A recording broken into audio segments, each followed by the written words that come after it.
Irmãos, quando nos reunimos para partir o pão, graças ao Senhor que isso para nós nunca será um ritual, e nem mesmo um memorial, porque nós cremos e experimentamos uma verdadeira realidade espiritual na mesa do Senhor. Graças ao Senhor.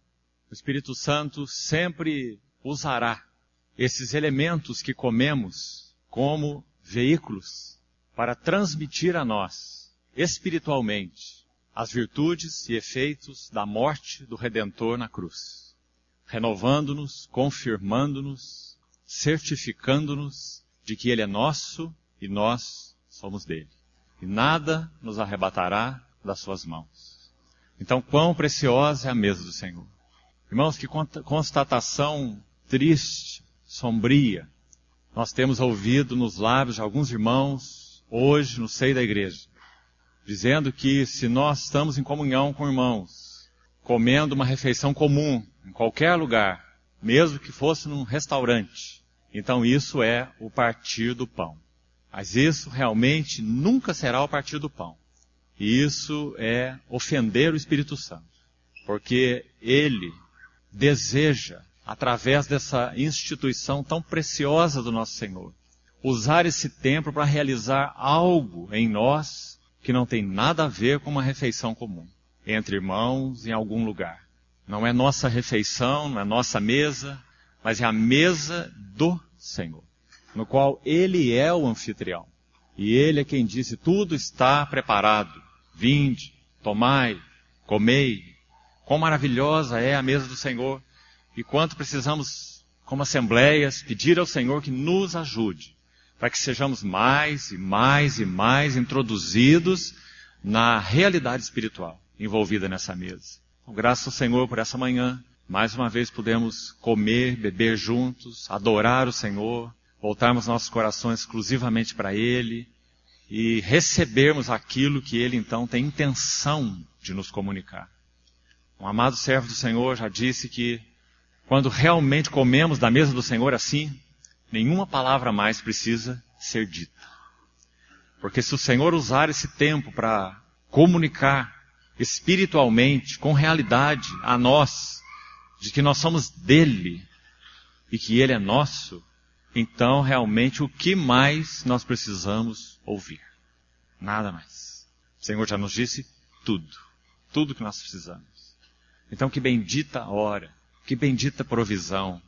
Salmo 23 diz que o Senhor nos prepara uma mesa diante dos nossos adversários. E também o Salmo 78 diz que o Senhor preparou para o seu povo uma mesa no deserto. Que privilégio. Nós comemos da mesa do Senhor nesse deserto, nesse mundo. E também comemos da mesa do Senhor diante de nossos adversários. Louvado seja o Senhor. E comemos como um dos nossos irmãos nos lembrou. Comemos aguardando aquele dia em que nós teremos um café da manhã, como em João capítulo 21, quando aqueles discípulos desceram na praia e viram aquele braseiro e peixe e pão.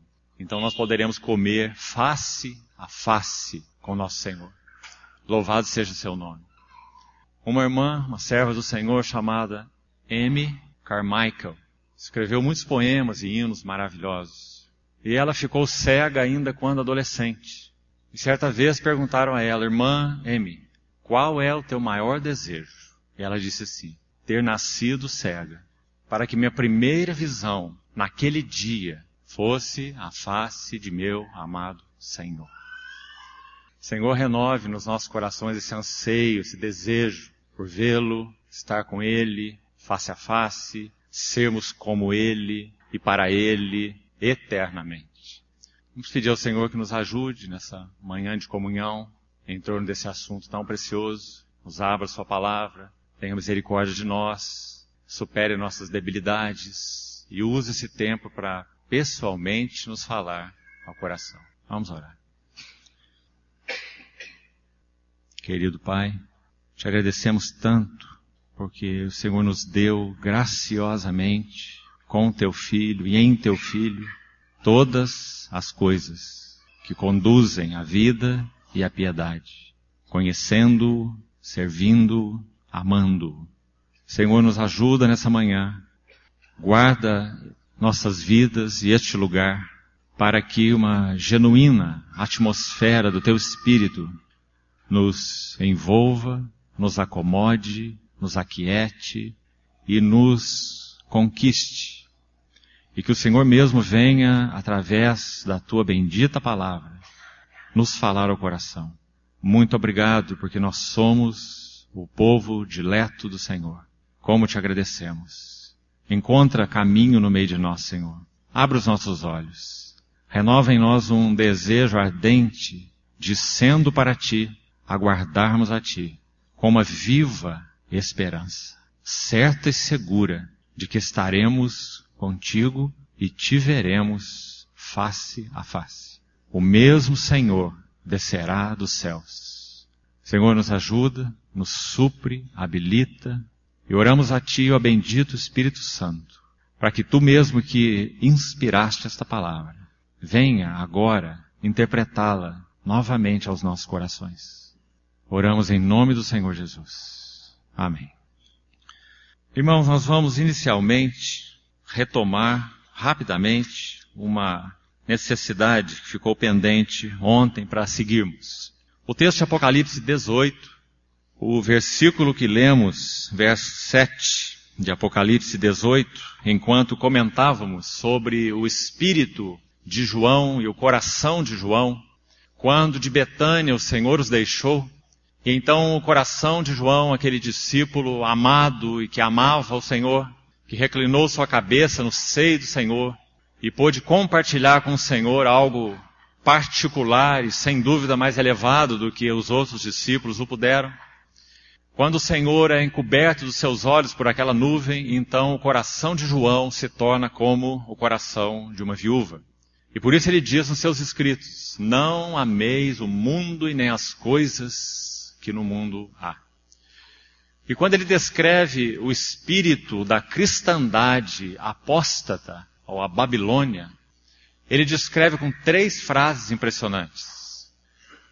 E graças ao Senhor pela atenção dos irmãos, quando nós passamos por esse item ontem, alguns irmãos, após a reunião, me lembraram que um item ficou para trás. E nós não comentamos. Por um lapso de memória. Então são 3 frases nesse versículo 7 de muita importância. Nós ontem falamos sobre 2. E vamos hoje apenas concluir então, rapidamente, e seguirmos nosso encargo. Quando, naquela culminação, como falamos ontem, aquele pequeno grão de mostarda, Mateus 13, que tem um crescimento anormal, se torna uma grande árvore, e as aves do céu, demônios, vêm aninhar-se nos seus ramos. Isso se tornou essa cristandade apóstata, desviada, não bíblica, não regida pelo cabeça, não governada pelo Espírito, uma grande árvore no qual as aves do céu se aninharam. Então a consumação dela está exatamente em Apocalipse 18, descrita em muitas características terríveis e impressionantes. E o versículo 7 coloca 3 delas que fazem um confronto direto com aquele espírito verdadeiro da igreja, do remanescente de Deus, que aguarda a vinda do Senhor Jesus. Então o que diz essa Babilônia apóstata e depravada? Em primeiro lugar, ela diz, nós vimos ontem, estou sentada como rainha. Esse nunca é o espírito da igreja. A igreja não está assentada como rainha. O apóstolo Paulo diz assim, dia após dia eu morro, levando sempre no corpo o morrer de Jesus, para que também a vida de Jesus se manifeste em nossa carne mortal. Então, nós naquele dia, mediante a graça do Senhor e o trabalho do Espírito Santo, incansável, maravilhoso, sério, consistente nas nossas vidas, operando em nós então a cruz, pelas circunstâncias e pela palavra. Numa outra ocasião já explicamos um pouco do significado disso. Então se falamos um sim para a cruz, o Espírito Santo usará circunstâncias, todas elas, e usará a palavra, e para ambas nós teremos opção de dizer sim para o trabalhar de Deus pelas circunstâncias, ou dizer não, e então não recebermos o trabalho mais profundo da cruz em nós. Também para a palavra de Deus poderemos dizer sim ou não, e então receberemos um trabalhar ou não da cruz pela palavra nas nossas vidas. Mas se então nós respondemos sim e tomamos nossa cruz e seguimos ao Senhor, então o Espírito Santo irá operar em nós de tal forma que nós iremos experimentar essa maravilha desse privilégio de nos assentarmos com o nosso Senhor Jesus no seu trono. Assim como ele disse, Apocalipse 3, como eu venci e me assentei com o meu Pai no seu trono. Reis e sacerdotes, mas ainda não. Agora nós somos filhos de Deus, mas ainda não se manifestou o que havemos de ser. Então o espírito da igreja não é um espírito de rainha, mas um espírito de serva, assim como o nosso Senhor. Nós já vimos um pouco disso ontem. A segunda frase, viúva não sou. Isso também é uma realidade da cristandade apóstata, sim. Ela tem muitos amantes. Materiais, físicos, econômicos, políticos, como descreve o capítulo 18. Viúva eu não sou, porque se prostituiu com muitos amantes. Essa não é a igreja. A igreja é viúva, porque o Senhor se ausentou dela e uma nuvem o encobriu dos seus olhos. Então nossa ardente expectativa é que nós possamos ver o nosso Senhor face a face. Enquanto isso, caminhamos com esse espírito, como nós citamos ontem, aqueles pelo menos 2 hinos, do nosso irmão Otmani, retratando esse espírito do arrebatamento, o espírito de viúva. Que frase importante, e quanto ela é solene para nós, para entendermos o caminho da igreja. Esse é o caminho da igreja, não é o caminho do triunfalismo religioso, e nem da prosperidade. Viúva eu sou, porque o Senhor não está aqui. Mas a última frase, então, que nós não examinamos ontem.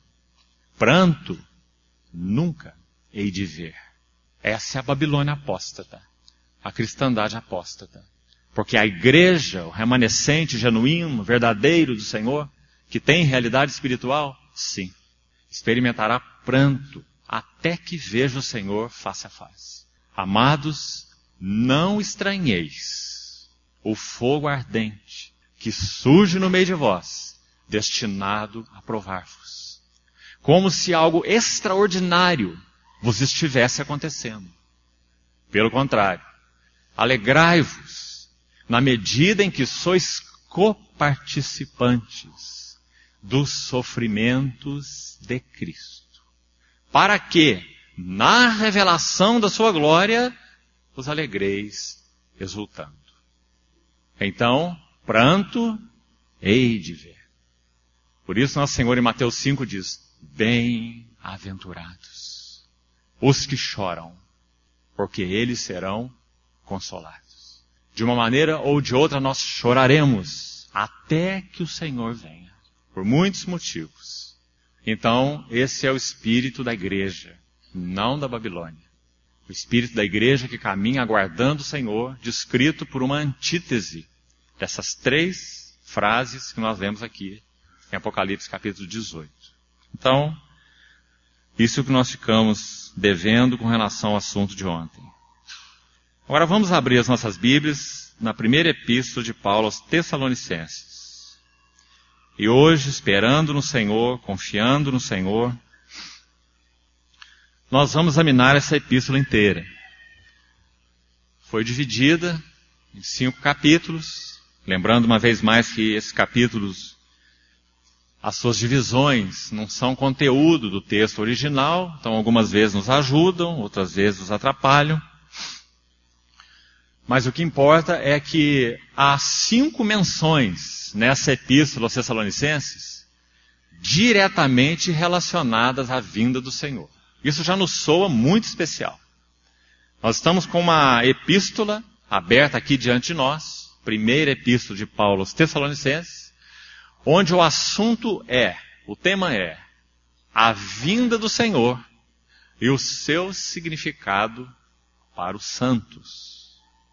Se você ler a epístola complementar, segunda aos Tessalonicenses, o tema é a vinda do Senhor e o seu significado para o mundo. Então leia essas duas epístolas com essa ótica. 1 Tessalonicenses para os santos.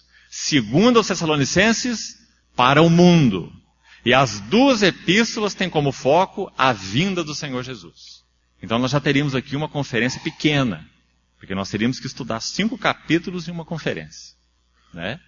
Sendo que nós temos ainda mais uma carta adicional, 2 Tessalonicenses, que mostra, focando sobretudo a epifaneia, ou a manifestação da vinda do Senhor Jesus naquilo que se refere aos olhos de toda criatura, julgando ao anticristo iníquo com o sopro da sua boca, estabelecendo o seu reino. Que carta maravilhosa a segunda epístola aos Tessalonicenses. Sendo glorificado nos seus santos, citamos esse texto ontem, mas também admirado nos seus santos, pelos olhos de todo mundo, de todo o universo, de anjos e até mesmo de demônios. Então, a vinda do Senhor e o seu significado para o mundo. Essa é a 2 Tessalonicenses. E a vinda do Senhor e o seu significado para os santos. Essa é a 1 Tessalonicenses. Então, se quisermos respeitar essa divisão em capítulos, e creio que podemos fazer isso nesse caso, nessa epístola, então nós vamos ver que em cada final de cada capítulo há uma menção à vinda do Senhor Jesus. Muito interessante.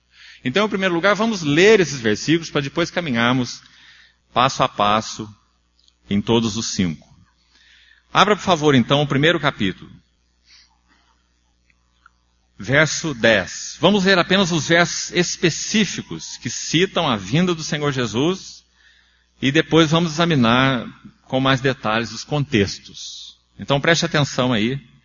1 Tessalonicenses 1:10, que é o último verso desse capítulo. Diz assim: E para aguardardes dos céus o seu Filho, a quem ele ressuscitou dentre os mortos, Jesus, que nos livra da ira vindoura. Essa é a primeira menção nessa carta. Agora vá ao capítulo 2 e de novo vá lá nos últimos versículos. Verso 19 diz assim: Pois quem é a nossa esperança, ou alegria, ou coroa, em que exultamos na presença do nosso Senhor Jesus em sua vinda? A palavra para vinda aqui é parousia, que se refere à presença pessoal do Senhor Jesus. Nosso irmão comentou um pouco ontem sobre isso, e é interessante você notar essa distinção. Há pelo menos 3 palavras ligadas à revelação do Senhor Jesus. Uma é o Apocalipse, que significa revelação. A outra é Epifaneia, que significa manifestação. E a outra é parousia, que em alguns lugares é traduzido por vinda, em outros lugares vinda é Epifaneia. Então há diferença na tradução em português. Mas a ideia é Apocalipse do Senhor Jesus, ou a revelação do Senhor Jesus. A epifaneia do Senhor Jesus, que é a manifestação do Senhor Jesus. E isso é tanto para os seus santos, quanto para toda a criação. E também a vinda pessoal do Senhor Jesus, que é a parousia do Senhor Jesus, ou sua presença com os santos. Então são 3 palavras. A palavra usada aqui no verso 19 é parousia, a sua presença com os santos. Então Paulo diz: quem é nossa esperança, quem é nossa alegria, quem é nossa coroa, em que exultamos na presença de nosso Senhor Jesus em sua vinda? E depois vamos ver o que isso significa. Apenas por enquanto estamos citando os versículos. Vamos para o capítulo 3 e de novo para o último versículo. Capítulo 3, verso 13. A fim de que sejam os vossos corações confirmados em santidade, isentos de culpa, na presença de nosso Deus e Pai, na vinda do nosso Senhor Jesus, com todos os seus santos. Capítulo 4, versículo 16. A 4ª referência nessa epístola. Porquanto o Senhor mesmo, dada a sua palavra de ordem, e ouvida a voz do arcanjo, e ressoada a trombeta de Deus, descerá dos céus. E os mortos em Cristo ressuscitarão primeiro. Depois nós, os vivos, os que ficarmos, seremos arrebatados juntamente com eles, entre nuvens, para o encontro do Senhor nos ares. E assim estaremos para sempre com o Senhor. Consolai-vos, pois, uns aos outros, com essas palavras. Graças ao Senhor. Capítulo 5, a última referência. Verso 23. O mesmo Deus da paz vos santifique em tudo, e o vosso espírito, alma e corpo sejam conservados íntegros e irrepreensíveis na vinda de nosso Senhor Jesus Cristo. Fiel é o que vos chama, o qual também o fará. 5 capítulos, 5 referências, 5 implicações, 5 conexões. Então, desde o início, vamos notar isso. Essa epístola será usada pelo Espírito Santo para fazer uma conexão entre a vinda do Senhor Jesus para os seus santos, como já destacamos, que é o tema da epístola, e quais são as implicações e as conexões entre a vinda do Senhor Jesus para os seus santos e a vida e serviço atuais dos seus santos. Então, por favor, irmãos, me permitam repetir isso, porque essa é a linha que nós vamos andar aqui durante toda essa manhã. A vinda do Senhor Jesus para os seus santos e quais são as implicações dessa vinda? Quais são as conexões dessa vinda para a vida e o serviço atuais dos seus santos? Compreendeu? Então, se nós realmente estamos entendendo a vinda do Senhor Jesus, há profundas implicações para a nossa vida e serviço hoje, atuais. E é por aí então que nós vamos caminhar. Então agora vamos de volta ao capítulo 1 e vamos passar pelas 5 referências, passo a passo. Primeiro vamos ainda recordar algo aqui importante, ainda como um preâmbulo. Essa comunidade de Deus em Tessalônica, em muitos aspectos é especial. Se você ler cuidadosamente Atos 17, você vai ver que Paulo sai de Filipos, depois de ter tido aquela visão em Troade, de um varão macedônio, quando impedidos pelo Espírito Santo de ir por certo caminho, 2 vezes, queriam ir para um lado e o Espírito de Jesus não permitiu, queriam ir para outro lado e o Espírito de Jesus não permitiu. Encabeçamento de Cristo, governo do Espírito na obra de Deus. Então eles foram para Troade, que é um porto, e ali Paulo teve uma visão de um varão macedônio que dizia: passa a Macedônia e ajuda-nos. Então o que o Espírito Santo, que é cabeça da obra de Deus, como nós citamos em outra ocasião, junto aos irmãos, é o único que pode estabelecer o senhorio de Cristo na vida da igreja e da obra, é o Espírito Santo. É o único, porque ninguém pode dizer que Jesus é o Senhor, senão pelo Espírito Santo. Então ele impediu aquela equipe apostólica de ir para um lado e de ir para o outro, por quê? Porque ele iria encaminhá-los para a Macedônia, o que seria hoje a porta de entrada da Europa. Então o Evangelho iria entrar na Europa, graças ao Senhor. Então ali Paulo entra na Macedônia, Filipos, ele teria que encontrar Lídia naquele lugar de oração. Quão maravilhoso é o Espírito Santo.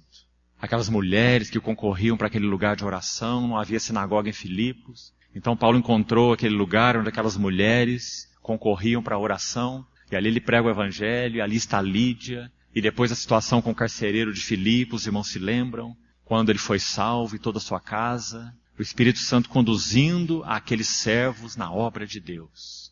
E depois daquela situação em Filipos, onde eles foram ultrajados, eles prosseguem e vão para Tessalônica. Isso é Atos 17. Passaram por mais 2 cidades e pararam em Tessalônica, onde Paulo aí sim encontrou uma sinagoga, como era seu costume. Primeiro nas sinagogas. Fazer o que na sinagoga? Mostrar pelas Escrituras e como ele podia fazer isso. Porque ele é o Saulo de Tarso, hebreu de hebreus. Quanto à lei, fariseu. Então ele podia entrar nas sinagogas e abrir essa Bíblia, e agora fazer com ela o que nunca antes ele conseguiria fazer. Agora ele ia abrir essa Bíblia e ele ia mostrar que o Messias prometido é o Jesus de Nazaré. Então ele ia fazer isso nas sinagogas, fielmente. Paulo tinha agora uma outra Bíblia na sua mão, uma outra Torá, um outro livro da lei. E agora ele iria abrir diante daqueles judeus, e ele fez isso em Tessalônica. Agora interessante, é dito no texto de Atos 17 que alguns judeus creram. Graças ao Senhor, pelo menos alguns. Mas é dito na narrativa que uma numerosa multidão de gregos, não judeus, mas de gregos piedosos. Atos 17. E muitas mulheres distintas, diz o texto, talvez se referindo à classe social delas, mulheres abastadas, creram no Evangelho. Então, detalhe importante, a igreja em Tessalônica era uma igreja de numerosa multidão de gregos piedosos. Não era uma pequena assembleia. E de muitas distintas mulheres e de alguns judeus convertidos. Agora, quando Paulo escreve essa carta a eles, então guarde. Paulo passou no máximo 3 semanas em Tessalônica. Pode ser menos que isso, porque 3 sábados pode significar pouco mais de 2 semanas. Então ele passou 3 sábados em Tessalônica. Mas irmão, que coisa maravilhosa. 3 sábados, persuadindo aquelas pessoas com relação ao Evangelho. E como ele escreveu numa outra carta, agora aos Coríntios, que o Evangelho que ele pregava era uma demonstração do Espírito e de poder. Para que a fé, no caso daqueles coríntios, não se apoiasse em sabedoria humana, filosofias, que ele poderia muito bem fazer. Sem dúvida, o Saulo de Tarso era um tremendo erudito. E falava 3 línguas. E conhecia o mundo todo da sua época, culturalmente falando e filosoficamente falando. Esse era o Saulo de Tarso. Mas ele diz, eu não fui até vós com linguagem de persuasão, de filosofia e de sabedoria humana, mas numa demonstração do Espírito e de poder. Por que nós estamos citando isso? Porque no primeiro capítulo que nós vamos estudar agora, Paulo vai dizer que quando ele entrou em Tessalônica, a entrada daquela equipe apostólica ali foi uma entrada que gerou repercussão. Então vamos ver o que é dito aqui no versículo 8. Observe. Capítulo 1, verso 8. Porque de vós, a Assembleia em Tessalônica, repercutiu a palavra do Senhor. Então apenas para completarmos aqui esse preâmbulo, note essa palavra repercutiu. Se você examinar lá na língua original, a ideia é de um tambor tocando de uma maneira retumbante, sonora, fazendo um barulhão. Um som estridente, como de um tambor sonoro. Então ele está dizendo que isso era a Assembleia de Tessalônica. Não era um punhado de pessoas num canto do mundo, mas um som estridente, retumbante, de tal forma que deles, que Assembleia maravilhosa é essa, repercutiu a palavra do Senhor. Veja, não só na Macedônia, que inclui Filipos, Tessalônica, Bereia e outras cidades, conforme Atos 17. Mas também, verso 8, na Acaia. Acaia é a região de Corinto, a principal cidade, também Atenas, porque Paulo fez aquela sequência ali em Atos 17. Ele sai de Filipos, capítulo 16 de Atos, vai para Tessalônica, para Bereia, para Atenas, nessa ordem, onde ele discursa no Areópago. Os irmãos se lembram, aquele discurso memorável, tremendo no Areópago, onde o próprio líder do Areópago se converte. Essa era a obra do Espírito através de Paulo. Aquele conselho dos Areopagitas era um conselho de 12 juízes. Eram os cabeças do Areópago. Os irmãos imaginem isso. A nata da filosofia grega estava lá no Areópago, debatendo e falando. Cada manhã tinha uma novidade. Então quando Paulo apareceu lá, ele falou, opa, vamos chamar, esse aí é um pouco diferente. Vamos ouvir o que esse aí tem para nos dizer. Eles não sabiam o que ele estava fazendo, quando eles convidaram Paulo para ir no Areópago. Não é? Porque Paulo pregou em Atos 17 e virou o Areópago de cabeça para baixo. E colocou aqueles filósofos na banca dos ignorantes. E falou assim para eles, Deus não levou em conta o tempo da vossa ignorância. Os irmãos podem imaginar isso? Esse era Paulo, esse servo de Deus. Mas ele ordena aos homens em toda parte que se arrependam, Porque ele determinou um dia que ele vai julgar o mundo em justiça em um varão que ele acreditou diante de todos, Jesus Cristo. Então, no final, o líder do Areópago se converte, Dionísio, o Areopagita, em Atenas. E depois de Atenas, Paulo vai para Corinto, capítulo 18 de Atos, onde ele fica 1 ano e meio, 18 meses em Corinto. E de Corinto ele escreve a carta para Tessalônica. Então ele foi de Tessalônica para Bereia, para Atenas, para Corinto e já escreveu a carta para os Tessalonicenses. Ou seja, é uma carta precoce para uma igreja nova. Essa é a epístola de Paulo aos Tessalonicenses. Mas que maravilhosa a ênfase então dessa epístola. Toda a ênfase, a vinda do Senhor Jesus.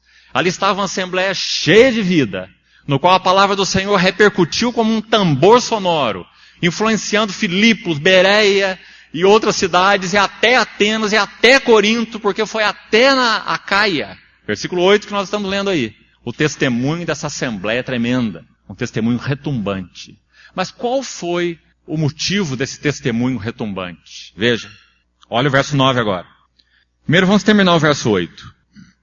Mas por toda parte se divulgou a vossa fé para com Deus, a tal ponto de não termos necessidade de acrescentar coisa alguma.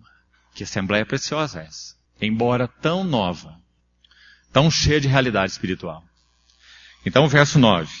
Pois eles mesmos, no tocante a nós, proclamam, e aí está de novo a mesma palavra, que repercussão. Viu a mesma palavra aí? Repercutiu, repercussão. Versos 8, verso 9. Que repercussão teve o nosso ingresso no vosso meio? Interessante. Então aí são dois tambores. Primeiro aquela equipe apostólica. Paulo era ali, digamos, o mais notável entre eles, né? Mas havia uma equipe trabalhando ali. Silas, Timóteo, Lucas. Foi a equipe que passou por ali. Então quando eles entraram naquela região, qual foi o testemunho que foi dado? Que a entrada deles foi, da mesma maneira, retumbante. E por quê? Porque, de novo, o evangelho que eles pregavam e a unção com a qual eles caminhavam era uma demonstração do Espírito de poder. Eles não eram palestrantes de seminário, mas eram servos de Deus, que caminhavam segundo a unção do Senhor, com realidade espiritual, de Cristo como cabeça. E então a entrada deles no verso 9, repercussão. Isso gerou uma assembleia que tinha repercussão. Muito interessante. Agora, irmãos, se nós juntarmos o verso 3 e o verso 9, e é isso que nós vamos fazer agora, 9 e 10, o contexto da vinda do Senhor Jesus, vamos deixar agora esse terreno introdutório, e vamos entrar aqui nessa primeira referência à vinda do Senhor. Observe algo de valor aqui para nós, para nossa ajuda e exortação. O versículo 3, vá olhando para sua Bíblia, por favor, menciona 3 características dessa assembleia, e os versículos 9 e 10 mostram a conexão entre essas características e então o que realmente aconteceu com eles quando eles receberam o Evangelho. Então vamos fazer essa relação para ficar bem claro. Olhe lá. Paulo diz que orava por eles, no verso 2, dando graças a Deus, mencionando-vos em nossas orações, e sem cessar, note agora o verso 3, recordando-nos diante do nosso Deus e Pai, ele vai dizer 3 coisas. Note as 3. Primeiro, a operosidade da vossa fé. Primeiro. Segundo, a abnegação do vosso amor. Terceiro, e a firmeza da vossa esperança em nosso Senhor Jesus Cristo. 3 características que marcavam aquela assembleia. Você vê por que Paulo diz em Coríntios 13, agora pois permanecem, o quê? A fé, a esperança e o amor. Estes 3. Porém o maior deles é o amor. E ontem nós explicamos por quê. Porque o amor é a consumação da fé e da esperança, né? Então, esses 3 elementos estão citados aqui. Agora, o versículo 9 e 10 são uma explicação de como essa operosidade da fé, essa abnegação do amor e essa firmeza da esperança se expressavam entre os Tessalonicenses. Então, preste atenção. Verso 9. O que significa a operosidade da fé dessa assembleia. Frase do verso 3, a primeira frase. Operosidade da vossa fé. Não é uma fé intelectual, não é uma fé teórica, é uma fé que tem resultados. É uma fé com obras. Tiago, uma epístola que Lutero não entendeu. Nunca. Nem até sua morte. Ele dizia que não poderia combater o sistema católico romano com uma espadinha de palha, que era a epístola de Tiago. Ele precisava de Romanos de Gálatas, que era uma espada de aço afinada. Mas isso não é verdade, porque Lutero não entendeu Tiago. Tiago não diz que nós somos justificados pelas obras. Tiago diz que a fé que justifica nunca está sozinha. E quando nós somos justificados pela fé, essa fé tem obras. Então a fé sem obras é morta. Esse é o tema de Tiago. Então, operosidade da vossa fé, fé com obras. No caso dos Tessalonicenses, quais eram as obras da fé? Veja o versículo 9, que vai deixar bem claro. Pois eles mesmos, no tocante a nós, proclamam que repercussão teve o nosso ingresso no vosso meio e como. Agora, vamos parar de novo. Porque aqui vão citar, de novo, 3 coisas. E esses 3 elementos aqui, finais do verso 9 e o verso 10, eles são a explicação do verso 3. Você está entendendo, irmão? Está acompanhando? Então, qual era a operosidade da fé deles? Por que a fé deles era operosa? Como diz o verso 3. É porque, olha para o verso 9, eles deixaram os ídolos. Você vê? Essa era a prova de que a fé deles era real, era operosa. Deixaram os ídolos. Operosidade da vossa fé. Agora olha a próxima frase. E vos convertestes a Deus para servirdes o Deus vivo e verdadeiro. O que significa isso? Abnegação do vosso amor. Em que sentido? Eles se converteram, mas não só se converteram. Mas converteram para o quê? Para servirdes. E essa era a abnegação do amor deles. Eles entenderam que eles se converteram para servirem e não para serem servidos. Os convertestes para servirdes. A abnegação do vosso amor. É a frase do versículo 3. E a última frase do verso 3, o que diz? Paulo também louva o Senhor porque eles tinham uma esperança firme em nosso Senhor Jesus Cristo. Não é isso? Em que sentido eles tinham uma esperança firme? A explicação está no verso 10. A terceira característica deles. Para aguardardes dos céus o seu Filho. Essa era a sua firmeza de esperança. O Senhor Jesus Cristo, a quem Deus ressuscitou, que nos livra da ira vindoura. Então, os versos 9 e 10 são a explicação do verso 3. Repetindo então, aquela assembleia tinha uma fé com obras, uma fé operosa, porque deixaram os ídolos. Tinha uma abnegação de amor, porque se converteram para servir. Irmãos, que marca importante é essa da vitalidade de uma assembleia. Quantas vezes, amados irmãos, que assunto prático é esse? Nosso encargo, nossa intenção é essa. A igreja não é, como já falamos tantas vezes, não é um seminário, é a casa de Deus. Quanta palavra de Deus precisa ser aplicada, não é? Nas nossas vidas. Então, que frase importante é essa? Porque como erramos como assembleia nesse sentido? Quantos de nós se convertem para ser servidos? Porque não compartilhamos do verdadeiro Espírito do Senhor Jesus. Quantas vezes nós nos emburrecemos, para não dizer aborrecemos, não é? Mais do que aborrecemos, nós emburrecemos. Quando nós cobramos, criticamos, colocamos fardos nos ombros dos nossos irmãos, que não atentam para nós, que não cuidam de nós, que não vêm a nós, que não nos visitam, que não se importam, não é? Porque nós somos o centro da Assembleia. E nós nos convertemos para ser servidos. E ai daqueles que não nos servirem. Especialmente os irmãos mais velhos, irmãos e irmãs mais velhos, responsáveis. Mas assim não era Tessalônica. Eles se converteram para servirem. Bem-aventurado, mais bem-aventurado é dar do que receber. Irmãos, há 3 motivações, pelo menos, pela qual podemos viver a vida cristã. Mateus 19, naquela situação, mais de uma situação do Senhor, com discípulos, com o jovem rico, deixa tão claro esse assunto. Aqueles discípulos disputavam tronos, os irmãos se lembram, como nosso Senhor lidou com eles. Qual era a motivação deles? Receber. Eles estavam seguindo ao Senhor para receber, porque eles queriam assentar um na direita e o outro na esquerda do Senhor na glória. Por isso eles estavam seguindo o Senhor. Estavam desejando muito isso. Colocaram até a mãe deles para ajudá-los a fazer esse pedido para o Senhor. Mãe é mãe em qualquer lugar desse universo. Né? E a mãe desses dois adultos, vocês não eram adolescentes, diz pelo menos um dos evangelistas, que ela foi com seus 2 filhinhos. Preciosa mamãe. O Tiaguinho e o Joãozinho. E a sua mamãe. Chegaram diante do Senhor, e a mamãe era mais velha. E então a mamãe foi ousada. Sabe o que a mamãe disse? A mamãe mandou o Senhor mandar. Ela olhou para o Senhor e disse assim, ordena, manda, que esses meus 2 filhos se assentem, um do teu lado esquerdo, o outro do teu lado direito, na tua glória. Que mãe ousada essa, né? Mãe perde a noção das coisas. Né? Então nosso Senhor respondeu assim, não sabeis o que pedis. Vocês se lembram o que o Senhor disse? Podereis vós beber o cálice que eu estou para beber? E de novo eles fizeram como crianças. Criança quando não sabe o que responder, ela faz assim. Né? Então eles disseram, podemos. Nem sabiam o que era o cálice que o Senhor ia beber. Né? Então o Senhor falou, é assim? Então bebereis o cálice. E eles beberam, não foi? Mas quando beberam, beberam com realidade. Mas naquele momento eram só crianças. Crianças adultas. E Tiago, então, foi o primeiro mártir entre os apóstolos. Teve seu pescoço cortado em Atos 12. E João. João viveu uma longa vida, seguindo o Senhor e tomando sua cruz, dia após dia. Um bebeu o cálice instantaneamente, como um mártir. O outro bebeu o cálice toda a sua vida. Tiago e João.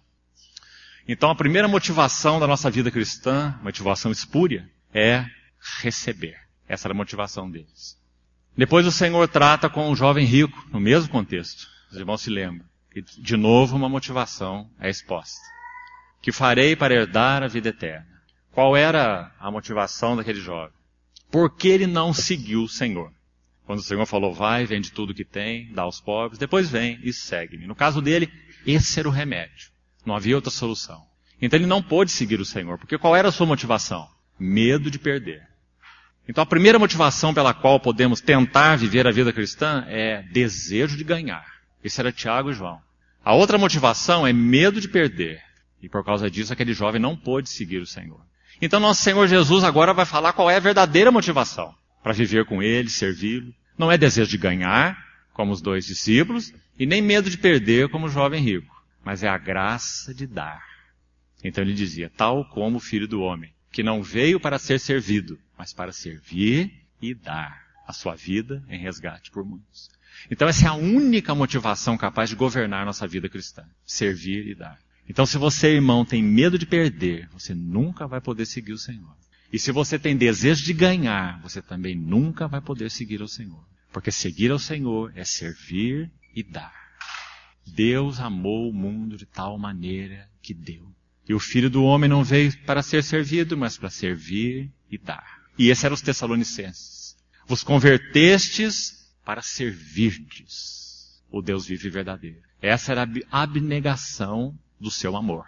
Mas a última frase, que é o nosso foco, a firmeza da vossa esperança. E como ela se explica? Verso 10.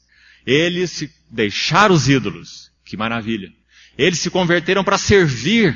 Que maravilha. Mas está incompleto ainda. Eles aguardavam dos céus o seu filho. Uma viva esperança. Eles sabiam que deixar os ídolos não era o fim. E nem servir era o fim. Eles sabiam que o fim era ver o seu Senhor face a face. Então, para aguardar do céu o seu filho, bendita esperança, santa expectativa, e no caso dos Tessalonicenses, Paulo adorava o Senhor porque eles realmente tinham essa esperança. Então, irmãos, mais uma vez o Senhor chame a atenção de todos nós, seus filhos, seus servos, seus amados, para essa nota. A igreja não é o fim, a obra de Deus não é o fim. Há muitos filhos e servos do Senhor que têm perdido o Senhor na igreja do Senhor. E têm perdido o Senhor na obra do Senhor. Quão importante é afinarmos o nosso coração. Porque Ele mesmo foi quem nos chamou. E a nossa santa expectativa é vê-lo e estar com Ele. Sim, a igreja é uma bênção. E a obra do Senhor também é uma bênção. Mas não são o propósito final. Então esse era o coração dessa assembleia, nessa primeira nota relacionada à vinda do Senhor. Vamos passar para a próxima nota. Capítulo 2 agora. Já lemos o versículo 19. Recorde aí, não precisamos reler. Agora vamos precisar ir também devagar nesse capítulo lindo, cheio de conteúdo, e vamos extrair lições importantes aqui. Leia esse capítulo detalhadamente, porque vamos tentar colocar um esboço nesse capítulo. Esse capítulo 2 da Epístola aos Tessalonicenses é um capítulo sobre a responsabilidade e a recompensa do serviço cristão. Muito interessa a todos nós, porque todos nós somos os servos do Senhor, como nós já falamos. A nossa motivação, se é correta, é servir e dar. Então aqui está um capítulo sobre a responsabilidade no serviço e a recompensa no serviço. Agora veja que interessante. Recompensa é tratada em 2 versículos. São exatamente os versículos 19 e 20. Como que essa recompensa do serviço é registrada nesses versículos? Confira aí. Paulo está dizendo assim, vamos mudar esse versículo para outras palavras, para procurarmos entender. Paulo está dizendo que quando o Senhor Jesus voltar, na sua parúcia, na sua vinda, ele então, Paulo e os seus cooperadores, eles terão a alegria, a coroa, como ele diz, e o privilégio de fazer o seguinte: apresentar aquela assembleia de Tessalônica como uma oferta de amor ao Senhor. Olha que coisa preciosa é essa. Porque eles tinham cooperado com o Senhor. Não com o que eles queriam, da maneira que eles queriam, como eles entendiam, mas eles sabiam que eram cooperadores do Espírito Santo, segundo o Espírito Santo. Então eles sabiam que o assunto não ia parar aí. Que então se eles fossem cooperadores fiéis realmente, edificando, exortando, consolando, nós vamos ver que ele diz isso ali no verso 12 do capítulo 2. Então se eles fizessem esse trabalho fiel, exortando em todo o tempo, consolando em todo o tempo, admoestando em todo o tempo, até que o Senhor viesse, quando o Senhor viesse, eles poderiam desfrutar algo. Eles iam apresentar ao Senhor na sua parúcia. Eles iam apresentar essa assembleia de Tessalônica como uma oferta de amor ao Senhor. Que coisa maravilhosa, irmãos. Como nós devíamos olhar uns aos outros assim. Porque é isso que nós somos. Que mal tem feito para a igreja a psicologia acadêmica, junguiana, freudiana, seja lá o que for. Que mal tem feito. Porque nós temos entrado por esses assuntos de uma maneira tão inadequada, indevida, tratando os assuntos que são espirituais de forma psicológica, filosófica, chamando a atenção cada um para o ego do outro. Ah, irmão, sim, irmão, você tem razão mesmo, que pena, não é? Aquele irmão nunca deveria ter falado isso de você. Que tristeza, né? Que mal tem causado a psicologia, que começa com eu e com pra mim, né? Eu, pra mim. Psicologia se resume assim: levante todo dia, olhe para o seu espelho e diga assim: que ser maravilhoso você é. Você é único.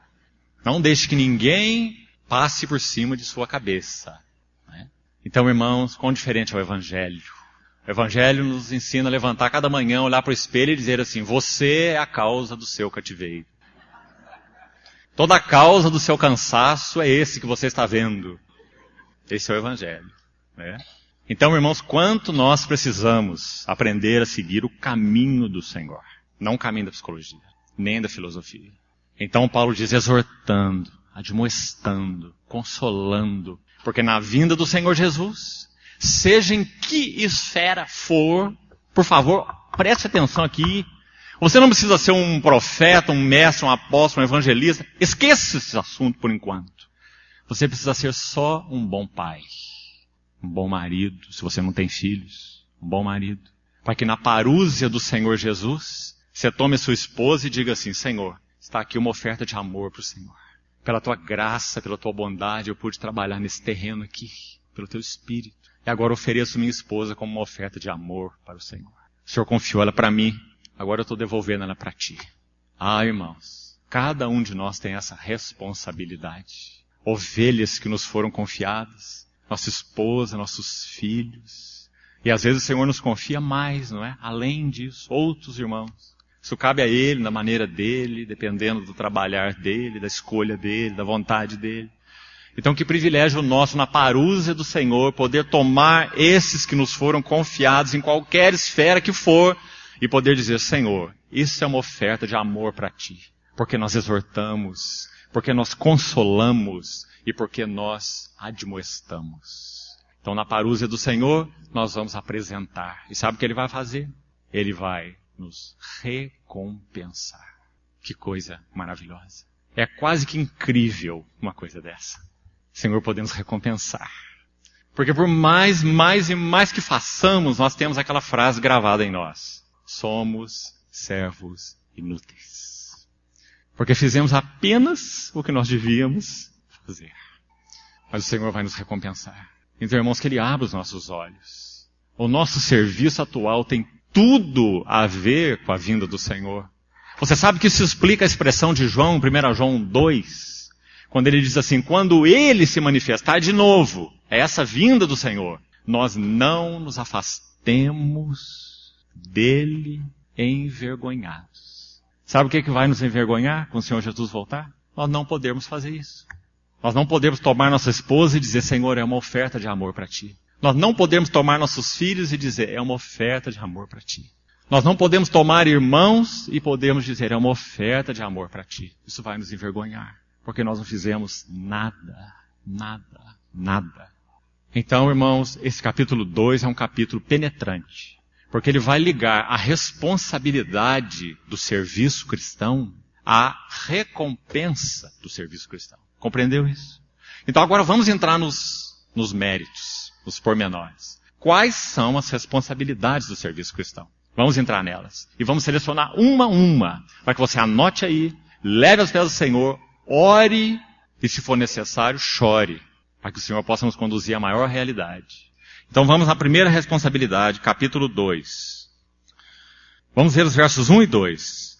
Porque vós, irmãos, sabeis pessoalmente que a nossa estada entre vós não se tornou infrutífera. Claro que não.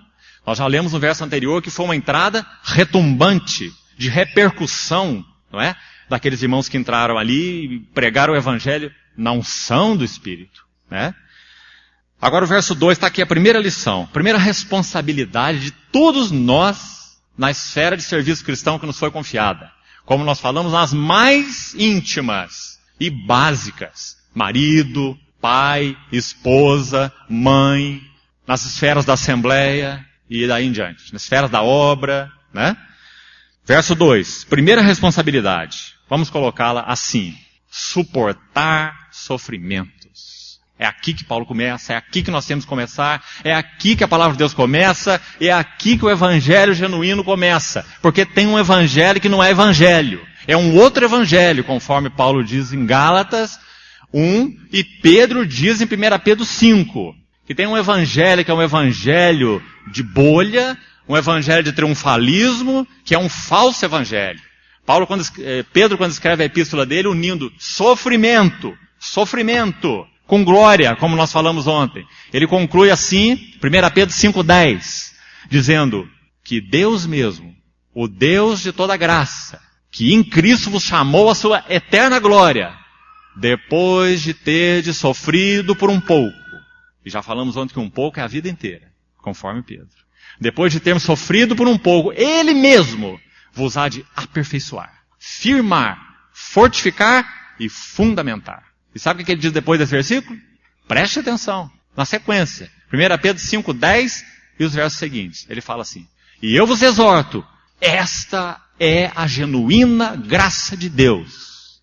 Nela estáis firmes. Não é um verso importante? Porque Pedro está dizendo que a genuína graça de Deus é uma graça que anuncia que aqueles que têm a graça vão sofrer por causa das responsabilidades da vida cristã, do serviço cristão. Agora, graças ao Senhor, porque isso é paradoxal, maravilhosamente paradoxal. Vamos sofrer e vamos alegrar. Vamos sofrer e vamos estar cheios de gozo. 2 Coríntios capítulo 6. Nada tendo, mas possuindo tudo. Pobres, mas enriquecendo a muitos. Entristecidos, mas sempre alegres. Paulo estava doido quando escreveu esse capítulo, será? Não. Esse é o paradoxo da vida cristã. Só o cristão pode experimentar isso. Entristecido, mas sempre alegre. Pobres, enriquecendo muitos. Nada tendo, possuindo tudo. Que maravilha, não é?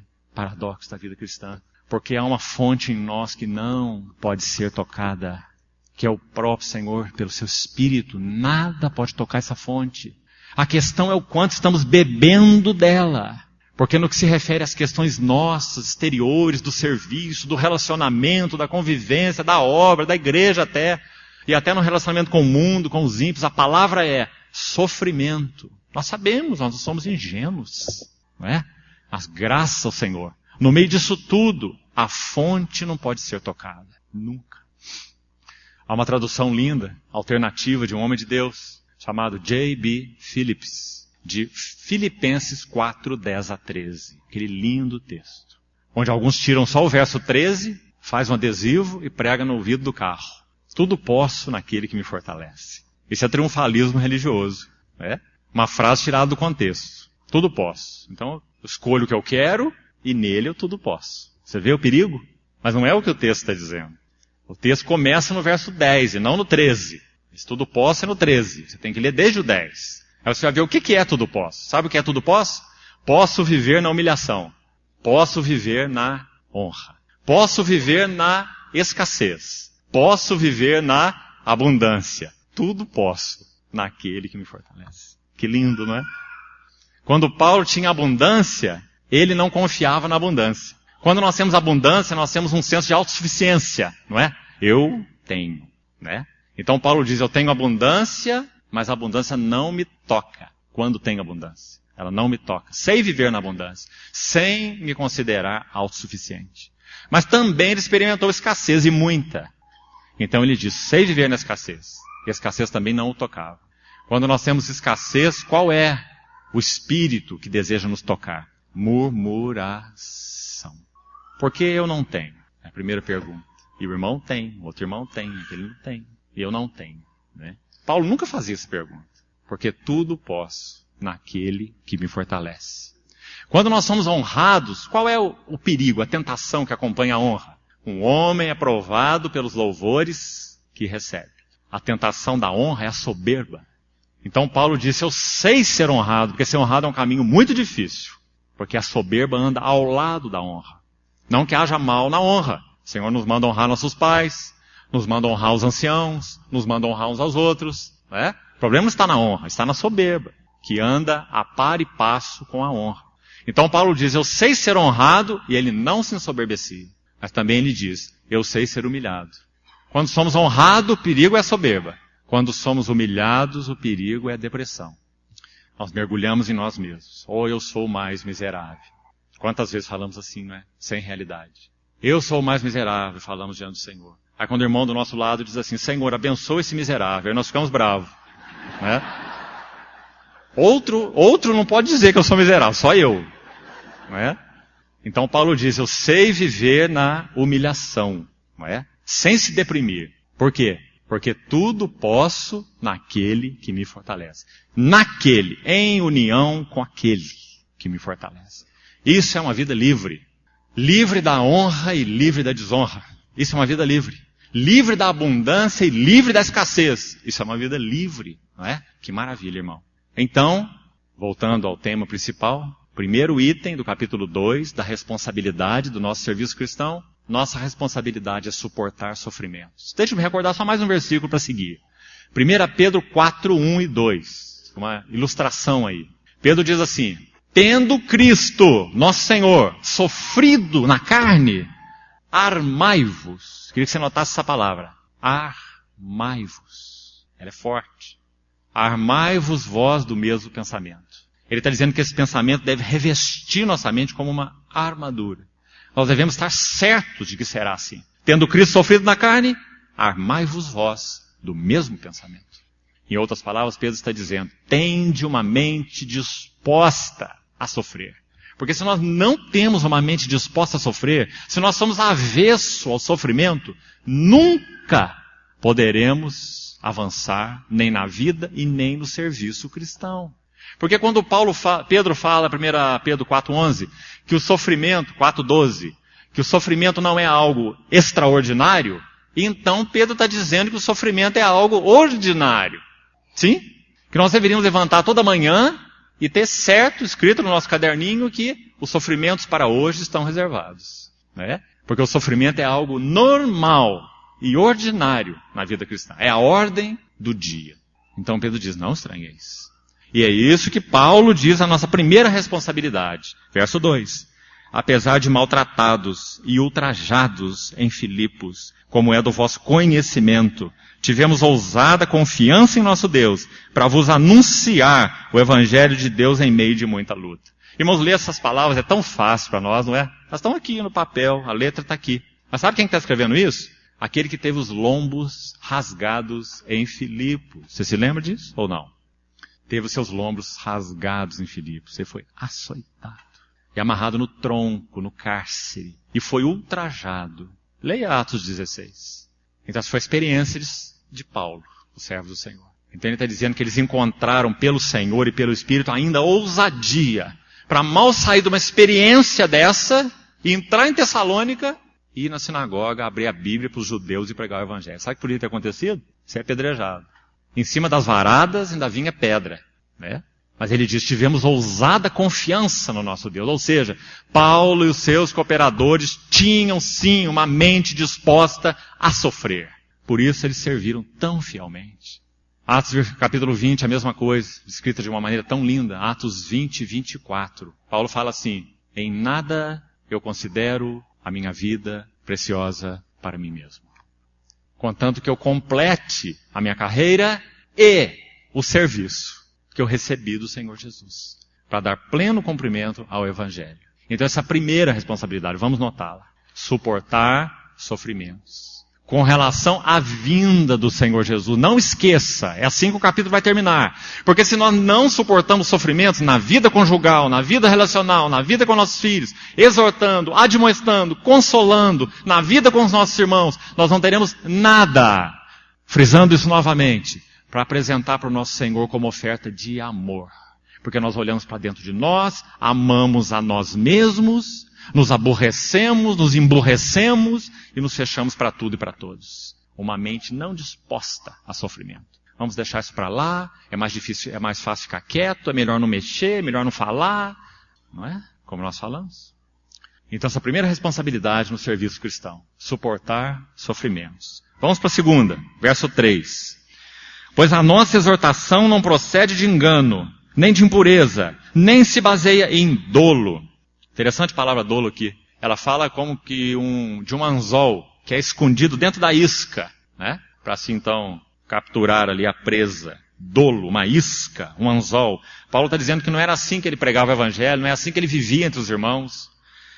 E o verso 4, está aqui a segunda marca que nós vamos citar, da responsabilidade no serviço. Veja, pelo contrário, visto que fomos aprovados por Deus, a ponto de nos confiar Ele o Evangelho, assim falamos, não para que agrademos a homens, e sim a Deus, que prova os nossos corações. Segunda responsabilidade no serviço, com vistas à vinda do Senhor, termos uma consciência aprovada. Nós não vamos gastar muito tempo nisso aqui não, mas a Bíblia gasta muito tempo nisso aqui. Hebreus 13, 18, 2 Coríntios capítulo 4 e muitos textos mais.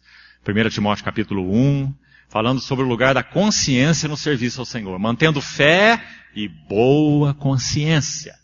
Senso de que Deus aprova. Porque alguns rejeitaram esse senso de aprovação de Deus, por causa de homens, agradar a homens, o jeito dos homens, vamos nos acomodar, vamos ver como é que faz, não é? Negaram uma boa consciência e vieram a naufragar na fé. Então a segunda responsabilidade do serviço cristão, sermos aprovados por Deus em nossa consciência, de que estamos realmente servindo ao Senhor. Muito importante. Porque se nós negociarmos com a consciência, que é uma função do nosso espírito, não da nossa alma, graças ao Senhor, creio que já falamos isso uma vez com os irmãos, mas me permito fazer essa única nota aqui, não vamos seguir sem ela, porque é tão prático, tão importante. O Espírito Santo, ele tem um acesso direto à nossa consciência. Não passa pela nossa mente, nem vontade, nem sentimentos, nem nada. Ele tem um acesso direto à nossa consciência. O problema é que quando o Espírito Santo fala à nossa consciência, e lá se acende aquele sinal verde, vai, siga. Ou então o sinal amarelo acende, dizendo, presta atenção, tenha cuidado, olha o que você está ouvindo, olha o que você está falando, olha o que outros estão falando. Sinal amarelo. Ou então o sinal vermelho que diz, fecha a boca agora, para, saia daqui, fuja. E muitas outras coisas mais que tem a ver com o sinal vermelho. E nós vamos negociar com a nossa mente. Nós vamos dizer assim para o Espírito Santo, espera um pouco mais. Deixa eu ouvir um pouco mais. Deixa eu ficar um pouco mais. Não é? Então alguns rejeitaram uma boa consciência e vieram a naufragar na fé, fazendo concessões à carne. Romanos 13 também diz isso. Revestivos do Senhor Jesus e nada disponhais para a carne. Disponhar é fazer, dispor, né? É fazer dispensa. Não faça dispensa para a carne. Não faça concessões para a carne no tocante às suas concupiscências. Romanos 13. Então, aprovados por Deus, importante, irmão. No nosso relacionamento conjugal, não faça nada com a sua esposa que você não tenha um senso de que Deus está aprovando. Em palavras, no espírito, no tom de voz, na maneira de lidar, de agir, de reagir. Se fez e o Espírito te convenceu de erro, vá aos pés do Senhor. Se confessarmos nossos pecados, Ele é fiel e justo para nos perdoar. Não é? Então, aprovados por Deus. Quão importante essa segunda marca. Isso tem tudo a ver com a vinda do Senhor. Porque se negarmos esse senso da nossa consciência, nós iremos agir errado, fazer errado, trabalhar errado, relacionar errado. E qual o resultado? Na vinda do nosso Senhor, nós não teremos nada para apresentar, como nós já falamos. Por isso, não esfacele esse capítulo.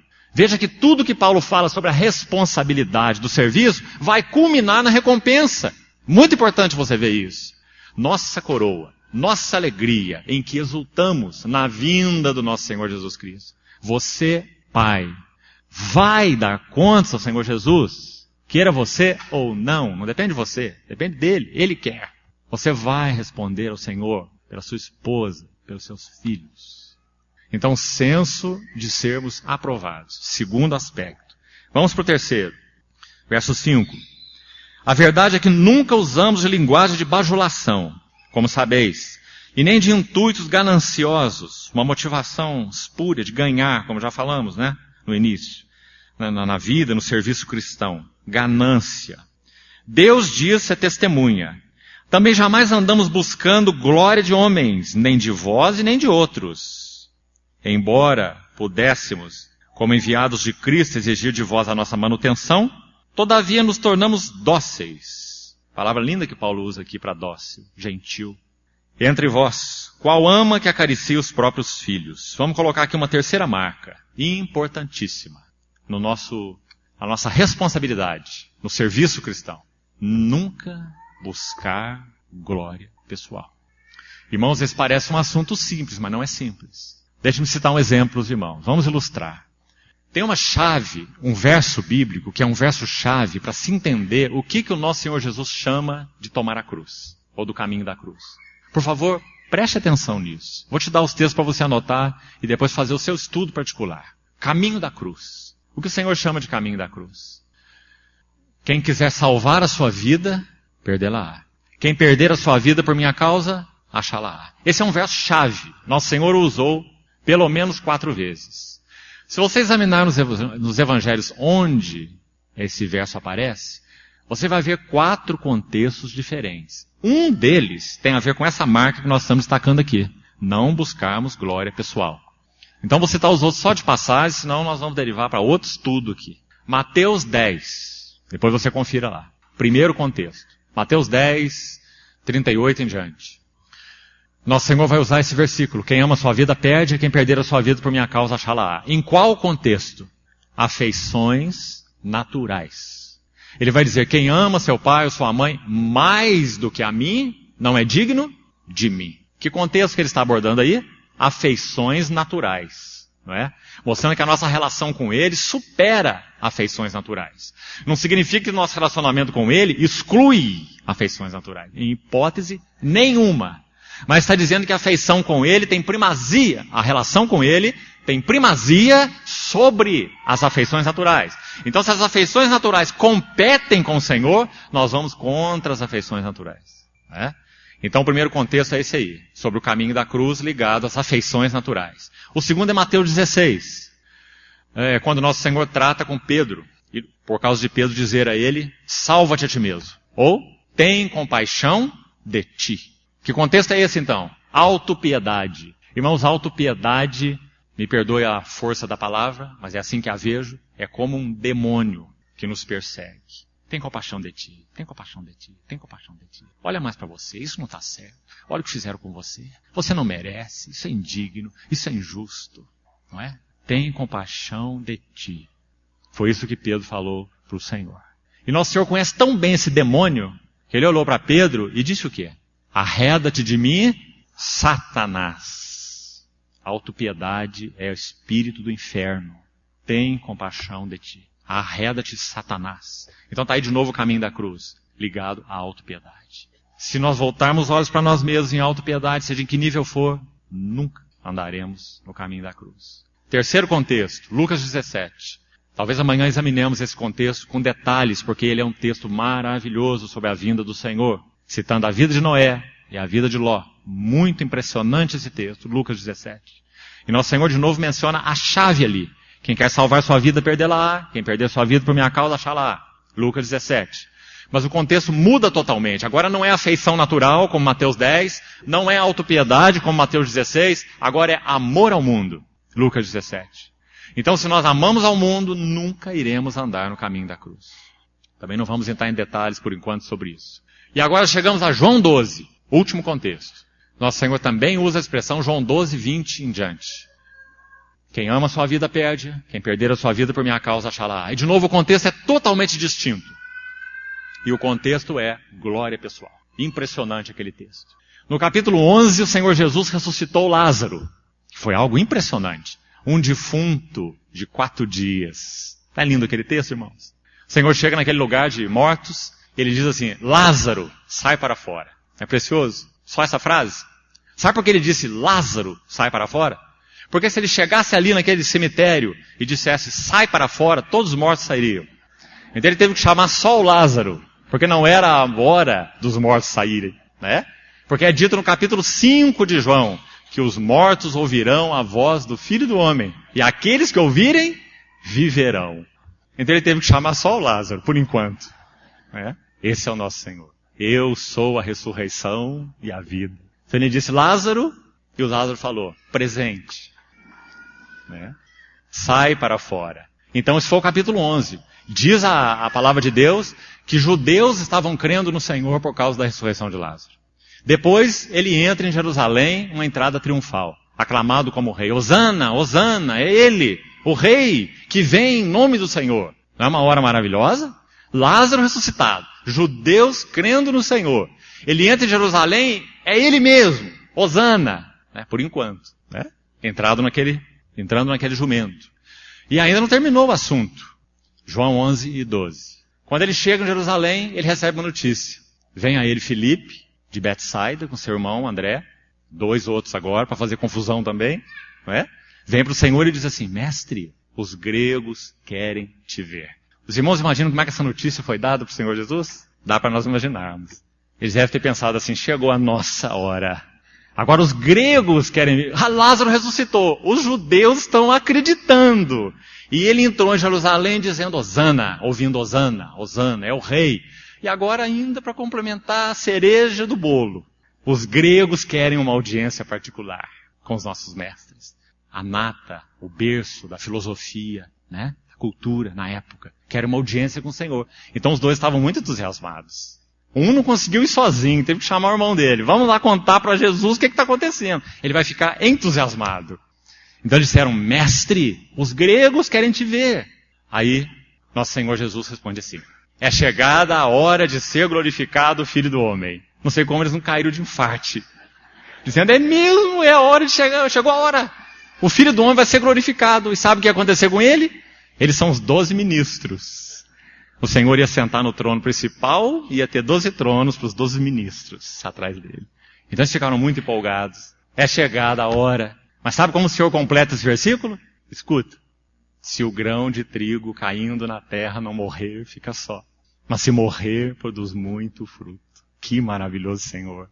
Ele não foi convencido pela conversão dos judeus, pelo Hosana, Hosana, é o Senhor mesmo, nós estávamos te esperando. Os gregos querem te ver. Não. O grão de trigo caiu na terra para morrer. Porque se não morrer, os judeus, os gregos, os endemoninhados ficarão só. Mas se ele morrer, ele produzirá muito fruto. Não é? Ou seja, nosso Senhor não se corrompeu em busca de glória particular. Glória pessoal. E esse é o reflexo na vida de Paulo. Versos 5 a 7 que nós lemos. Veja o verso 6. Jamais andamos buscando glória de homens. Mas isso é o que Filipe e André queriam. E todos os outros. Né? Então está aqui mais uma responsabilidade nossa no serviço cristão. Importantíssima. O Senhor nos ajude a ver isso. E isso tem tudo a ver com a vinda do Senhor.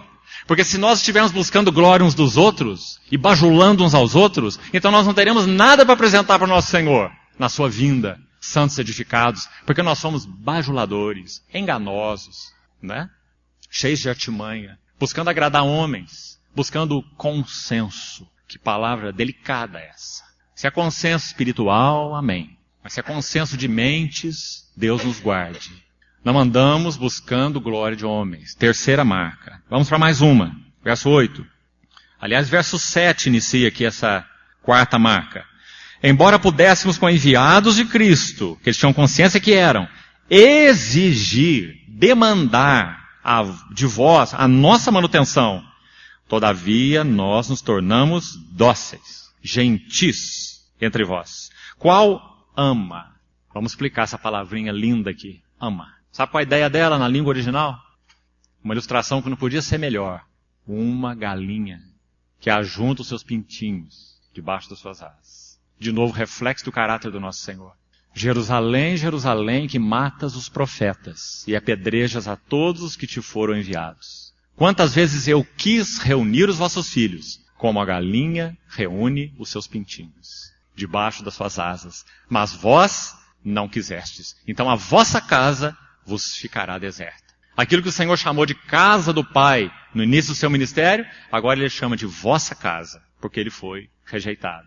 Então Paulo usa essa mesma ideia aqui. Nós fomos entre vós, Tessalonicenses, uma galinha, uma ama que acaricia os seus próprios filhos. Oh, irmãos, como nós precisamos disso na vida da igreja. Como precisamos. Me perdoe a expressão. Como nós precisamos de irmãos e irmãs galinhas na vida da igreja. Que reúnem os pintinhos debaixo das suas asas, não é? Como nós precisamos. Sermos ajuntados. Para quê? Nós vamos ver mais para frente. Não vamos falar disso agora. Nós vamos ver para quê. Não é para que seja colocado panos quentes emocionais na nossa vida, não. Então isso aqui é a quarta, né? Ideia. Gastando a vida pelos santos. Essa seria a quarta responsabilidade. Ama que acaricie os seus filhos. Gastando a nossa vida. Lembra dele escrevendo aos Coríntios? Eu me gastarei e ainda me deixarei gastar em prol das vossas almas. Responsabilidade no serviço cristão. Se nós nos preservarmos uns aos outros na vida e no serviço cristão, nunca teremos nada para apresentar ao Senhor como uma oferta de amor, quando da sua parúzia. Então essa é a quarta marca. Vamos para a quinta, verso 9. Porque vos recordais, irmãos, do nosso labor e fadiga, e de como noite e dia, labutando para não vivermos à custa de nenhum de vós, vos proclamamos o Evangelho de Deus. Vós e Deus sois testemunhas, do modo porque piedosa, justa e irrepreensivelmente procedemos em relação a vós outros. Versos 10, 11 e 12, nós vamos continuar aqui, está a quinta marca então que nós vamos citar. E é fornecendo modelos de vida. Importantíssima. Modelos. Quando a nossa mensagem, ela não é respaldada com o caráter do mensageiro, essa mensagem é desautorizada. Pedro fala na sua primeira epístola também, 1 Pedro 5, os 4 primeiros versos de 1 Pedro 5, também são muito sérios nesse sentido. Rogo, pois, aos presbíteros que há entre vós, Pedro está dizendo, presbítero como eles, pastoreai o rebanho de Deus, não por sorte da ganância, mas por boa vontade, não como dominadores daqueles que vos foram confiados, mas tornando-vos modelos do rebanho. Então está aqui uma quinta responsabilidade no serviço cristão. Fornecermos modelo. E óbvio, isso não está ligado apenas à vida dos presbíteros. Todos os irmãos e irmãs mais velhos devem fornecer modelo de como andar com o Senhor.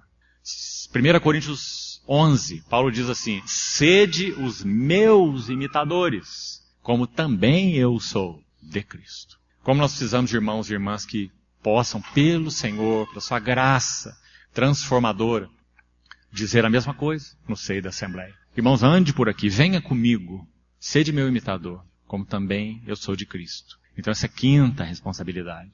Precisamos de modelos nas assembleias, irmãos mais velhos, irmãs mais velhas, modelos de integridade, modelos de devoção, modelos de consagração, modelos de ousadia, modelos de sofrimento, modelos de piedade. Oh, como nós precisamos, irmãos. Então essa é a nossa responsabilidade no serviço cristão. Vamos concluir essa marca ainda.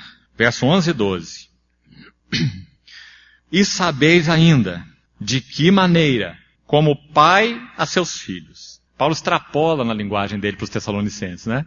No verso, é a prova de quanto ele amava esses irmãos. No verso 7, já citamos, ele diz que ele era essa ama que acaricia os filhos. No verso 11, ele muda para a figura do pai, porque ele vai mostrar outro aspecto agora. Então ele diz, como pai a seus filhos, a cada um de vós, exortamos, consolamos e admoestamos. Você sabe que a palavra exortação tem a ver com encorajamento e advertência. Então todas as vezes que uma exortação é genuína, se você sabe, creio eu, que a palavra exortação é derivada do parakaleo, parakletos, paráclesis, que diz respeito ao ministério do Espírito Santo. Então, o tradutor da Bíblia em português resolveu colocar em João 16 a palavra consolador. Né? Não sei se porque ela seria mais admirada por nós. Porque a palavra lá poderia ter sido traduzida por exortador. Quando vier, porém, o exortador, o Espírito Santo, porque isso significa parakaleo, paráclesis, exortação.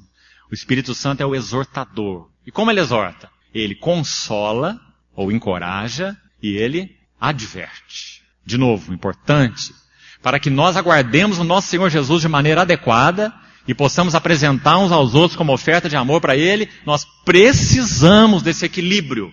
Precisamos nos advertir. Essa palavra também, na língua original, tem um sentido forte. A ideia é você demonstrar para uma pessoa um erro de intenção, de pensamento ou de caminho e as suas consequências. Isso é advertir. Mas também sempre significa encorajar. Não é apenas advertir, mas é pôr um ombro embaixo. Encorajar. Sermos suporte uns dos outros, levando carga uns dos outros. Então essa é a ideia de exortação. Então Paulo diz, a cada um de vós exortamos, e consolamos, e admoestamos, para viverdes por modo idôneo, digno, harmônico com Deus, que vos chama para o seu reino e glória. Agora, irmão, estamos já no final do nosso tempo. Mas eu gostaria de te pedir, nós vamos ler 2 textos, talvez 3. E aqui nós vamos concluir, por enquanto. Não terminamos, nós vamos desaparar aqui, por causa do nosso tempo. Mas ainda antes de terminarmos, com a ajuda do Senhor, faça um esforço aí, preste atenção, quero chamar sua veemente atenção, porque nós vamos ler 2 textos, que nos mostram como esse assunto é prático, no que concerne a vinda do nosso Senhor. Verso 19 e 20 desse capítulo. Então vamos ver quais são esses versículos que mostram como Paulo exortava, consolava, admoestava para viverem por modo digno de Deus. Vamos ver um reflexo disso usando outros versículos. Primeiro, vamos para o livro de Hebreus. Já de antemão te digo que não estou dizendo que Paulo escreveu Hebreus, até porque acho que não foi Paulo.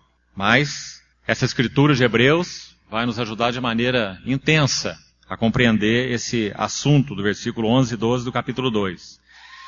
Hebreus 10, 24 e 25. Veja lá. Hebreus 10, 24 e 25. Preste atenção. Vamos recordar o que estamos fazendo aqui. Nós estamos ilustrando a 5ª marca da nossa responsabilidade do serviço cristão, que é fazermos o quê? Fornecermos modelo de vida uns para os outros. Como? Exortando, consolando, admoestando, para viverdes por modo digno de Deus. Então olha o que o livro de Hebreus vai nos dizer para nos ajudar. Hebreus 11, 24 e 25. Consideremo-nos. Queria chamar a atenção dos irmãos para essa palavra por um motivo. Ela só aparece na língua original, em Hebreus, 2 vezes. Primeira, Hebreus 3:1, que diz assim: por isso, santos irmãos que participais da vocação celestial, considerai, lembra-se, o apóstolo e sumo sacerdote da nossa confissão. E a palavra considerar significa colocar um telescópio para uma observação detida, atenta, de pormenores. Considerai Jesus, o grande apóstolo e o sumo sacerdote da nossa confissão. Isso é o que sustenta a nossa fé, olhando firmemente para Jesus. Agora, olha aqui, preste atenção, a mesma palavra que o Espírito Santo usou para observar detalhadamente Jesus, considerar pormenorizadamente Jesus, ele vai usar essa palavra e dizer agora, vire o seu telescópio e olhe para os irmãos. Que maravilhoso. Consideremo-nos, a mesma palavra, também uns aos outros. Não é importante, irmão? Com a mesma atenção que observamos o Senhor Jesus, precisamos observar os nossos irmãos. Para quê? Não é para sermos nem delegado e nem juiz da vida deles. Mas é para exortarmos, consolarmos e admoestarmos uns aos outros. Para vivermos do modo digno de Deus. Então que equilíbrio maravilhoso. Considerai Jesus, consideremo-nos também uns aos outros. Agora, em que sentido? Vamos seguir aí. Para nos estimularmos. Outra palavra interessante, fala daquela ponta de ferrão que se usa para tocar gado. Então, quando nós vivemos a vida da igreja e temos aprendido a vivê-la no Senhor, quando temos, então qual é uma das nossas responsabilidades? Tomarmos essa ponta de ferrão, no bom sentido, é óbvio, né? O tempo todo, porque é estímulo ao amor, e nós então usarmos essa ponta de ferrão. Para o lado, para cá, na frente, até para trás, né? Para nos estimularmos uns aos outros. Dizer, irmão, não durma, irmão, não cochile, irmão, não faça concessão, irmão, preste atenção ao que o Senhor tem falado. Preste atenção nele, nos seus caminhos, na voz da igreja, no testemunho do Espírito, estimulando-nos uns aos outros. Ao amor e às boas obras. Agora aqui que está a nota. Olhe para sua Bíblia, por favor, porque aqui está um entre os 318 textos do Novo Testamento que fazem alusão à vinda do Senhor Jesus. Não deixemos de congregar-nos, como é costume de alguns. Antes façamos admoestações, e olha como o verso termina, e tanto mais, não é menos, é mais admoestação, quanto vedes que o dia se aproxima. Que importante, irmão. Sabe o que nós vamos fazer agora aqui? Nós vamos ilustrar esse versículo com outro versículo. A palavra de Deus é preciosa, que bom. Nós podemos sair de Hebreus, ir lá para Daniel e ver de que maneira o Senhor vai nos ajudar lá em Daniel a entender Hebreus 10, 25. Abra sua Bíblia em Daniel 7, 25. E aqui nós vamos terminar. Daniel 7, 25. Irmãos, esse é um capítulo que em outras instâncias já foi, inclusive, ministrado, compartilhado, estudado com os irmãos aqui, nessa conferência, inclusive, que tem como tema o anticristo. E detalhes do governo do anticristo em muitos pormenores. Então, o verso 25, que é o único que nos interessa aqui no momento, diz assim, que esse anticristo, Hebreus 7, Daniel 7, 25, ele proferirá palavras contra o Altíssimo. E agora queria que você notasse essa palavra, esse vai ser o foco, magoará. Interessante que em meio ao texto hebraico, essa é uma palavra de raiz aramaica. Se você buscar conhecer, porque ela chama atenção nesse texto, não é? A nossa tradução é uma palavra simples, magoar, uma palavra tão simples, usamos tanto essa palavra. Então nos chama atenção por isso. O que será que o Espírito Santo quis dizer com magoar? Porque para nós é uma palavra simples, mas será então que essa é a ideia no texto original? O que é magoar os santos do Altíssimo? Então se você consultar essa palavra, veja a conclusão que você vai chegar. Importantíssima. A palavra magoar, raiz aramaica, ela fala de um sofrimento mental. Mental. Esse é importante. Não é uma palavra qualquer. Ela fala de uma agonia mental. Então nós poderíamos traduzir essa palavra por outras para nos ajudar. desgastar. Ele irá, se referindo ao anticristo, ele irá desgastar os santos do Altíssimo. Ainda uma outra palavra adequada. Ele irá esgotar os santos do Altíssimo. Se você quiser usar mais uma palavra, ele vai consumir os santos do Altíssimo. O que nós queremos dizer com isso? O que nós queremos dizer com isso é que se nós estamos certos em que o dia do Senhor realmente se aproxima e o nosso Senhor está definitivamente às portas, então há um espírito da potestade do ar que vai de maneira muito particular, nesta era, esgotar, desgastar e consumir os santos do Altíssimo.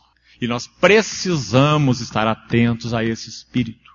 Irmãos, nós que temos vivido com a ajuda do Senhor, vida de assembleias locais, não estamos desconectados da vida da igreja, muito pelo contrário, inseridos nela e vivendo a vida da igreja, graças ao Senhor, pela essa nossa experiência comum. O que nós temos visto? Hebreus 10, 25. Irmãos que deixam de congregar. E você pergunta o motivo? Nem ele sabe. Ele está desgastado, ele está esgotado, ele está consumido, ele está fraco. Não tem motivo nenhum. Sabe qual é o motivo? O príncipe da potestade do ar. O espírito do anticristo. A artimanha maligna em esgotar, em consumir, em desgastar os santos do Altíssimo.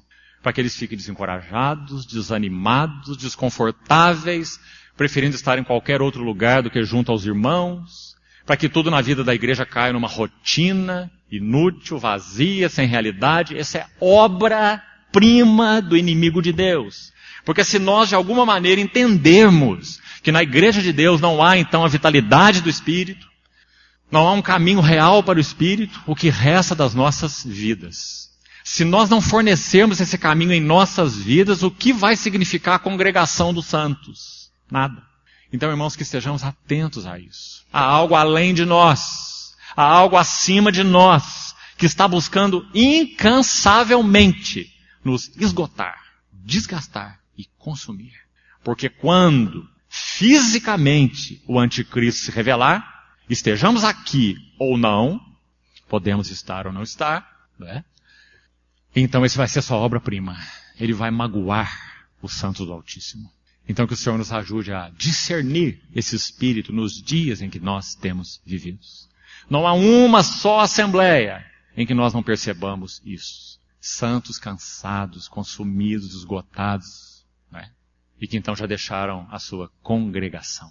Já pararam de fazer admoestações. Querem mais dizer, me deixa no meu canto e aguarde o assunto se resolver.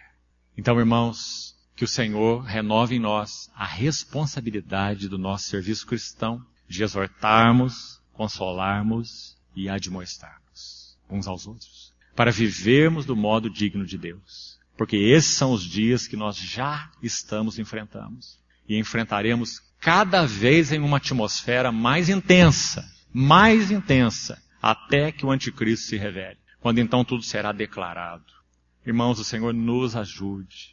Não importa o estado de nossa congregação, não há congregações perfeitas. E talvez nem podemos dizer que haja congregações modelo. Todos nós temos falhas, dificuldades, algumas mais graves, outras menos graves. Algumas assembleias estão em estados piores, outras em estados melhores, mas todos estamos sendo muito afligidos, desgastados, esgotados e consumidos, porque é o espírito da era, é o espírito do anticristo, e precisamos estar atentos a isso, porque ele magoará os santos do Altíssimo. O Senhor foi muito claro na sua palavra. Então que nós assumamos mais essa quinta responsabilidade. Como pai a seus filhos, exortando, consolando e admoestando, para viveres de modo digno de Deus. E qual o resultado? Para concluirmos, já falamos. 2 versículos sobre a recompensa. Quando nosso Senhor se manifestar. Então aqueles que padeceram sofrimentos nele e por ele. Aqueles que forneceram modelos dele. Aqueles que não buscaram glória de homens. Aqueles que foram fiéis na sua responsabilidade em qualquer esfera. Doméstica, conjugal, da igreja, da obra. Então eles terão um privilégio. Eles vão tomar esses santos a eles confiados e vão apresentar como uma oferta de amor. Que coisa mais preciosa. E Paulo usa a palavra exultação. Você viu essa palavra aí? Exultação na vinda do Senhor. Haverá um senso tão profundo em nós, de que apesar do nosso serviço ter sido limitado e pequeno, ele foi agradável ao nosso Senhor. Que privilégio. Então assim Pedro também termina a epístola dele. Ele conclui aqueles 4 versos do capítulo 5 que eu citei. 1 Pedro 5:4 diz assim: ora, logo que o Supremo Pastor se manifestar, vós recebereis uma imarcessível, que não fenece, que não murcha, imarcessível coroa de glória. Que privilégio, irmãos. Então não nos cansemos, irmãos, não nos cansemos, não nos deixemos esgotar. Vamos aos pés do Senhor. Os que esperam pelo Senhor, nosso querido irmão nos lembrou, renovam as suas forças. Que poder tem a vinda do nosso Senhor em renovar nossas forças, nos revigorar para Ele, porque nós não estamos aqui uns pelos outros. Nós não nos servimos porque temos piedade uns dos outros. Nós nos servimos porque nós queremos apresentar ao nosso Senhor algo que agrade seu coração e do qual nós possamos ser participantes. Pela graça do Senhor, pela fidelidade do Senhor, em todas estas esferas. Então, irmão, olhe para sua esposa de maneira diferente. Olhe para o seu marido de maneira diferente. Olhe para os seus filhos de maneira diferente. São ofertas de amor que o Senhor nos confiou para serem apresentados para Ele naquele dia. Louvado seja o seu nome. Que Ele continue falando aos nossos corações. Amanhã nós seguimos de onde paramos. Vamos orar. Senhor, entregamos mais uma vez nossas vidas a Ti e também as Tuas palavras a Ti. Continua nos explicando, nos ajudando, nos dando suporte, para que realmente nós possamos nos desincumbir desse encargo divino, santo e de tanto privilégio que o Senhor confiou às nossas vidas. Como maridos, como esposas, como pais, mães, filhos, irmãos, presbíteros, obreiros, em qualquer nível que estejamos, Senhor, da Tua obra, na Tua igreja, nas relações, em qualquer esfera da nossa responsabilidade. Nos ajuda a ser fiéis, nos ajuda a realmente nos gastarmos em prol de outras almas. E te pedimos que o Senhor renove em nós esse senso, expectativa de que nós teremos o privilégio de apresentar isso como uma oferta de amor ao Senhor. E sermos por Ti mesmo galardoados, recompensados. Bem está, servo bom e fiel. Foste fiel no pouco, sobre o muito te colocarei. Entra no gozo do Teu Senhor. Senhor, nós confiamos que o Senhor mesmo continuará falando aos nossos corações. Muito obrigado. Em nome de Jesus.